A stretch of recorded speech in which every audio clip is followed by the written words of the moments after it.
So I'm Bean Solosi, they, them. I am an assistant professor in history and sociology of science and GSWS.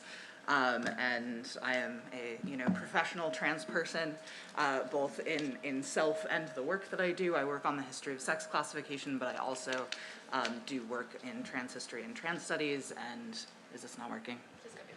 Cool, okay. Oh, yeah, that works. And I also teach stuff like trans method and queer science. So super pleased to be here, super pleased that this is happening, super pleased that you are all here.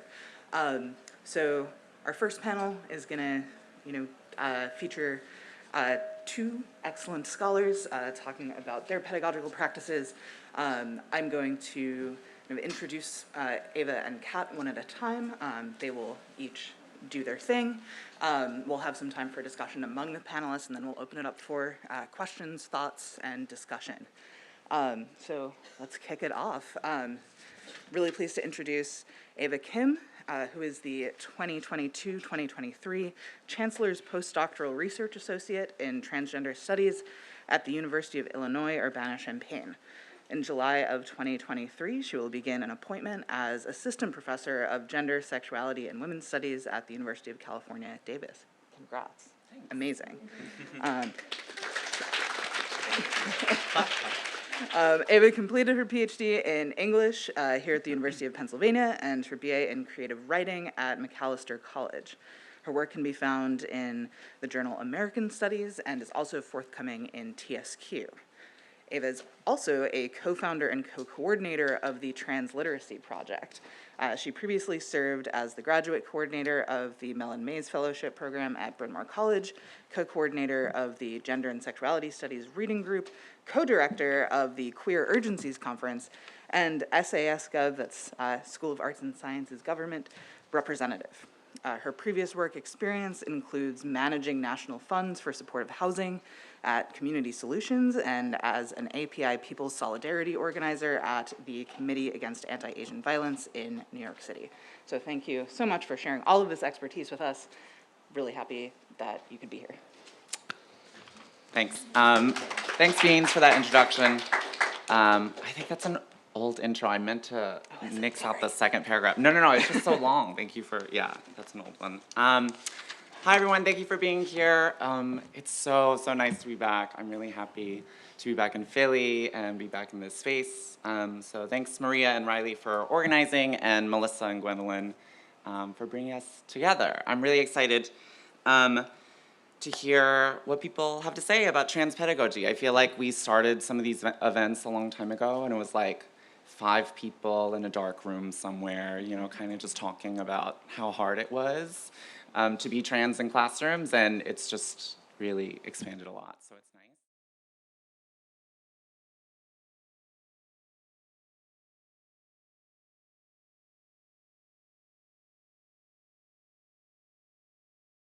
All right, so before I start, I just want to give a little bit of context about where I'm coming from as a teacher and the types of students I'm usually working with. As Beans mentioned, I did a PhD in English and currently teach in a gender studies department, so I tend to lean heavier into humanities texts, but I always foreground a number of health sciences and social sciences materials because I think that better represents the origins of the field.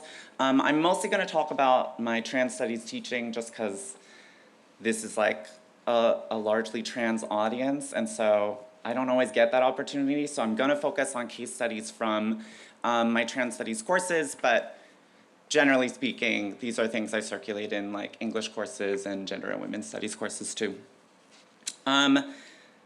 Many, if not most of my students are LGBT identified. I've had many students come out while taking my class, and I've also talked with many students who are curious about transition but terrified to do so.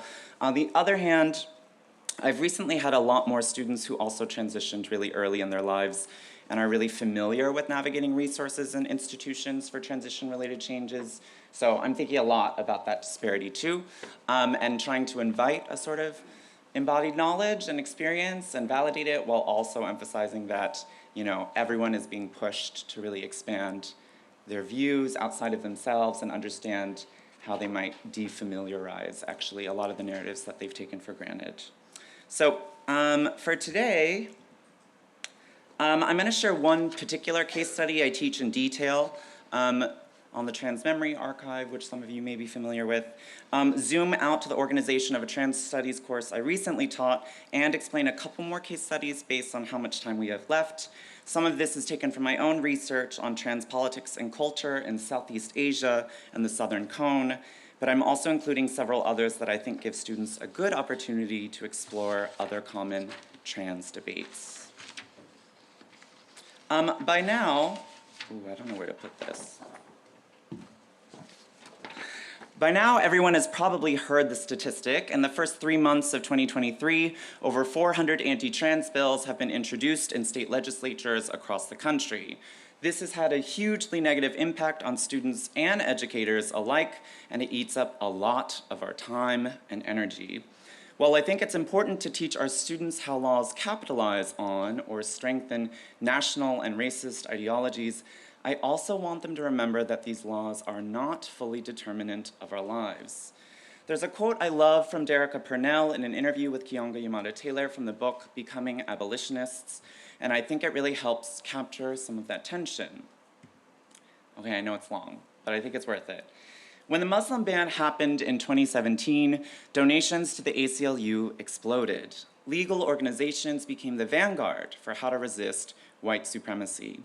If you look at these bans targeting queer kids and trans kids and families who are prevented from getting gender-affirming care, the way that people are responding is to outsource the resistance to lawyers and have them go fight. Donate, sue in court, threaten to file an injunction. I think that outsourcing resistance lets fascism flourish, because then it becomes a problem that we are not confronting with mass mobilization and organization. Instead, we're telling people to let lawyers, legislatures, and the courts work it out. Do we need a legal strategy? Of course, but we need mass resistance by everyday people. We need strategic, disruptive, direct action. We need protests to push back and to show, in numbers, that this is wrong. This isn't to say that the testimonials in state legislatures are unneeded or unproductive, but rather that they cannot eat up all our time and energy. Taking fascists on their terms leads to a number of complicated concessions, on valuing parents' rights over children's autonomy, on staking our politics on validation by medical agencies, and a reliance on authenticating trans people's most extreme pains. I take Purnell's quote as a counter to headlines like this one from the New York Times. Transgender could be defined out of existence under the Trump administration, or these others claiming that legislation or the law will lead to trans eradication. This isn't true. These headlines are oriented towards cisgender people. I understand it's a strategy for trying to provoke readership and visibility, but they falsely equate gendered life to state definition. Gender is not and should not ever be a right bestowed by nation states. Writing that the law can simply get rid of us altogether attributes too much power to courts of law, as well as medical providers, universities, and institutions that have long had a violent history in their dealings with trans people. Yes, these laws make trans life much, much harder, but they cannot erase trans life entirely. And because of that, they're also not the only way that we can push back. We need mass resistance by everyday people, says Purnell. I want to focus on teaching that statement to our students, on the meaning of the everyday, and on adjusting our expectations in institutional battles. Trans life has become so overwritten by death, despair, and violence, and while I think we should face these problems head on, I also think that we have to be honest about what to expect and what we want. The state and medical or educational institutions cannot recognize us, nor resurrect the people we love. So how do we find recognition and healing in each other, organize around material gains and grief and justice, and learn to decenter ourselves as we build momentum in movements? The beauty of projects like mutual aid, safety escorts, and disruptive actions is that you don't need bureaucratic approval, you just need other people. But first, on some of the organizing that led to trans recognition under the law in the first place. In trans legal studies, there's been a recent turn to what scholars are now calling, quote, the the right to change gender, and the right to transition. But this emergent language is largely based on a precedent made popular by legislation in Argentina, the Gender Identity Law of 2012, which explicitly declared that all citizens have, quote, the right to gender identity. For over a decade, LGBT rights organizations have framed Argentina as the leader in trans progress transnationally, the BBC going so far as to call them, quote, the world leader in the trans revolution. Used as a benchmark for nations across the world, Argentina's gender identity law has transformed not only the way we conceptualize embodiment and gender, but broader notions of change, adaptation, and national politics. The right to gender identity and the right to change gender have become one of the most visible sites of political negotiation in much of the Western Hemisphere. In the Argentine context, slogans like trans rights are human rights have found political traction in ideologies of national progress, strengthening claims that Argentina has moved past dictatorship into a supposedly multicultural liberal future. The gender identity law was only made possible by a really large coalition of different organizing groups. Travesti survivors of dictatorship, trans and non-binary organizations, gay rights groups, and women's rights activists who led uprisings in the 1990s. All of these groups came together to pass legislation that ended up modifying national healthcare plans to cover gender-affirming care and ease the process by which a person changes legal genders. One of the projects that a group of travestis organized that I mentioned earlier, called the Trans Memory Archive, or El Archivo de la Memoria Trans. That looks kind of funny, but this is the website, and actually you can see it. All the little images like clash against each other. It's very like collagey as you enter the website. The Trans Memory Archive is an incredible resource. Thousands of photographs, postcards, letters, pieces of art, posters, all contributed by travesti, trans, and intersex people, and managed by an entirely travesti staff.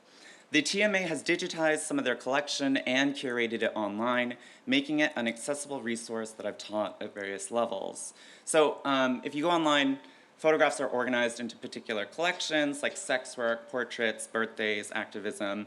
And what's amazing is that this collection documents gender nonconforming life during dictatorship, when such life was explicitly outlawed, and as police violence and interpersonal violence increased. So when my students look at the materials themselves, I have each of them pick one collection and answer a series of questions. In intro classes, that might be the basic, like who, what, where, when of archival work. But in intermediate or advanced courses, we can talk about really constructing a narrative from the photos, getting into sort of the political context a bit more, and understanding like what was the strategy behind having an entire category of sex work portraits. Like why have that? Why include that in a national campaign for travesti rights? The TMA had two primary goals. One, to document a history by travestis for travestis, and two, to make a case for reparations from the Argentine state for gender nonconforming survivors of dictatorship. This kind of political project operated within a discourse of human rights and national kinship, and had clear limitations. Organizers have been very direct about the limitations of a rights-based framework, and many of the original organizers of the law's passage have now founded a new group called the Historical Argentines, with the slogan, "Recognition is reparation." But beyond those limitations, these groups made real material gains in healthcare and cross-coalition organizing, some of them continuing to work together today on a bunch of different initiatives. The Argentina case study is useful, I think, because it shows a certain kind of trans joy even under persecution and duress. I find that trying to make instances of joy land with students is kind of difficult and in some cases unethical. But what I love about the TMA exercise is its emphasis that life, love, and community were considered an essential part of refusing state genocide and erasure. Yes, subjects in these photos, oh, no, that's right. Yes, subjects in these photos were killed. The students understood that reality, but the curators and activists included in the collective have continued to carry their loved ones with them and organized throughout dictatorship into the present. The everyday forms of recognition that you see in these photos are a part of the activism that led to the eventual passage of the law. Care is the antidote to violence, says Saidiya Hartman. We cannot give in to the idea that care will disappear under laws that outlaw gender nonconformity. But organizers have also been clear that the law only led to reparations for a small group of travestis before being ignored by the government and diluted into a moment of multiculturalism. As an early case study, Argentina's assigned status as benchmark of trans progress helps students understand how discourses in the US are shaped by imperialist discourses like human rights and activist movements in other nations. By seeing the limitations of a right to gender identity, I find that students are primed for moving contexts. So zooming out a bit before I talk about other case studies,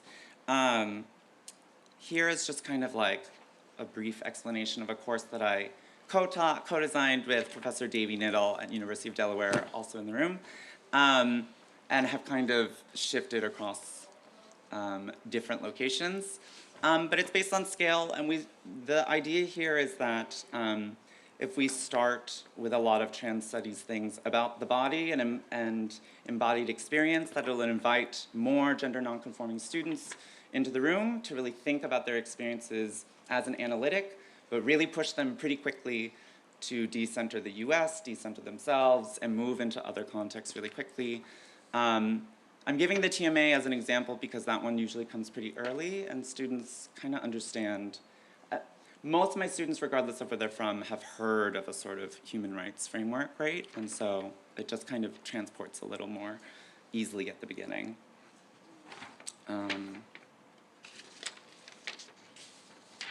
Oh, okay, so as an example, okay. So just really quickly, this map is from Equality Dex, which is this like organization claiming to track trans progress across the world. And their measure for trans progress is exactly what I was talking about, the right to change legal gender. Again, that framing is coming from Argentina. And there's, they've conveniently left the US gray or ambiguous as opposed to red or, some other sort of critical take. This map looks a lot like those first world, second world, third world maps from the 1970s. I don't think that's a coincidence. I consider this an imperial document. And I want students to really understand how that language around the right to change gender is being imposed and exerted against the global south wrongfully when that context doesn't fit. It doesn't make sense to use that language in Vietnam, and yet it was, and compared to Argentina and said that they were less progressive and what have you. So just wanted to include that. That's usually in some of my discussion of the TMA.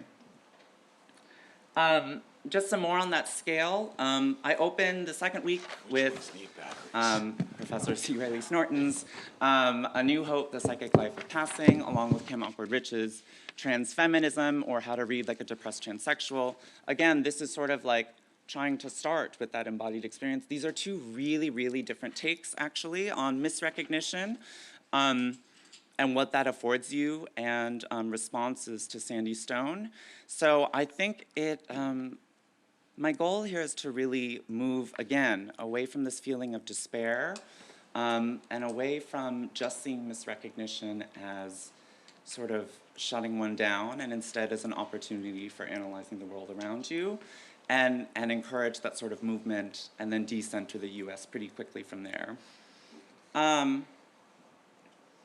Okay, I have a number of case studies that I thought about doing, but I'm gonna jump. These are some others. I'm happy to share my syllabus from the fall and talk about some of these other ones too, or in the Q&A. But one of the ones that I've always included and that I think is really helpful is the case of Jennifer Laude, a trans woman sex worker in the Philippines who was killed by US serviceman Joseph Pemberton. During Pemberton's trial for murder, both US and Philippine courts demanded that Jennifer Laude disclose a transition narrative of being assigned male at birth.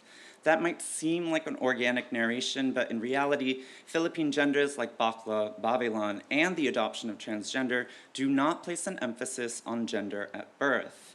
Here we see the direct result of a US transnormativity imposed in the global South. But the ensuing backlash and protests galvanized a number of organizations working in solidarity and it also helps explain how movements around grief, similar to the TMA, can initiate new anti-imperialist movements. The second is Akweke Emezi's work, The Death of Vivek Oji, and Emezi's response to turf statements by Chimamanda Ngozi Adichie. Emezi has written extensively on their spiritual understanding of transition, surgery, and embodiment while publicly debating Adichie. And what I think is really useful about this case study is the way that it avoids certain pitfalls in arguments with TERFs. Many have responded to Adichie's exclusion of trans women by repeating that trans women are women, or by saying that there is an older history of gender nonconformity in parts of West Africa, but both arguments have been largely ineffective. Instead, I'm interested in using Emezi's writing to explore what an adaptation outside normative Western models of gender is useful to students today, and again, how grief surfaces as a guiding political force. Adichie makes an insistent claim to victimhood and gatekeeping of the category of womanhood. Relying on the victim-perpetrator dyad, Adichie makes clear that a TERF version of gender can only conceptualize requests for care with a particular type of victimhood, a slippery slope that betrays abolitionist notions of harm and accountability.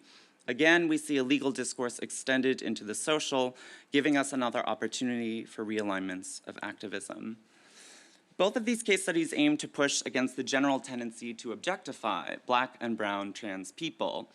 How many times have we heard authors, artists, and speakers in trans contexts make disclaimers in their work that their experience is not and could never be as difficult as that of trans women of color?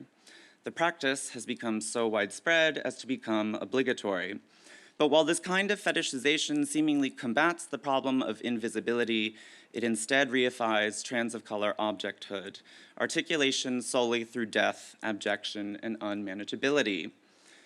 Frequently, students express frustration and horror about anti-trans violence in the Americas, sometimes advising me which texts need trigger warnings, but less so with case studies in parts of the global South. I take this disparity as exemplary of a certain kind of neoliberal violence that's become somewhat ordinary. In all of our texts and readings on trans people, one of the primary modes of state violence is a technique of isolation. The law reduces structural violence into individual hate crimes, documentation bars people's access to resources, and police and state agencies incarcerate and separate. We work to make these struggles interconnected so that we can build stronger solidarities and militant communities. My hope is that we can do the same across nation and region. Doing so gives our students new frames of reference so that we might see transition not just as an individual coming into being, but more largely as adapting to a transnational fight for liberation. Trans embodiment offers us new strategies that are seemingly contradictory, choosing what might be considered abject for some, but still productive relationally. Laudé's life, like many of the trans people of color we fight for, strains against objecthood and offers us a glimpse into meaningful transnational struggle, not simply a cursory mention of violence, but a defiance that unsettles our conventional understandings of the world.